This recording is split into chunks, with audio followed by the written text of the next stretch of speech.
நற்பவி, உங்கள் கெட்ட நேரம் நல்ல நேரமாக மாற ஒரு சனிக்கிழமை அன்னைக்கு காலையில் 6 to 7 சனி ஹோரையில் ஒரு டம்ளர் பாலில் ஒரு 1/2 டீஸ்பூன் கருப்பு எள்ளு போட்டு அரச மரத்துக்கு ஊற்றிட்டு பிரார்த்தனை பண்ணுங்கள்.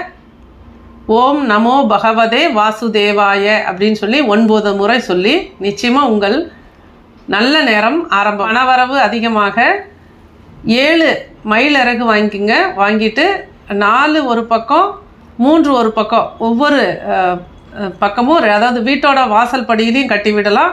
வியாபார நிறுவனங்கள்லேயும் 7 ஒரு பக்கம் 4 ஒரு பக்கம் ஒரு கட்டாக கட்டி தொங்க விட்டீங்க அப்படின்னா உங்களுக்கு வந்து ஜனவசியம் அதிகமாகும், பணவரவு வரும். அது போலவே வீட்டில் யாருக்காவது தூக்கம் வராமல் இல்லை குழந்தைங்க அழுதுகிட்டே இருந்தாங்க அப்படின்னா அவங்களோட தலையணிக்கு அடியில், இல்லை ரொம்ப சின்ன குழந்தைங்களா இருந்தால் அவங்களோட தூளிக்கு அடியில் நீங்கள் வந்து இந்த மயிலிறகு வைக்கும் பொழுது அவங்களுக்கு நல்ல தூக்கம் வரும். நன்றி. நற்பவி.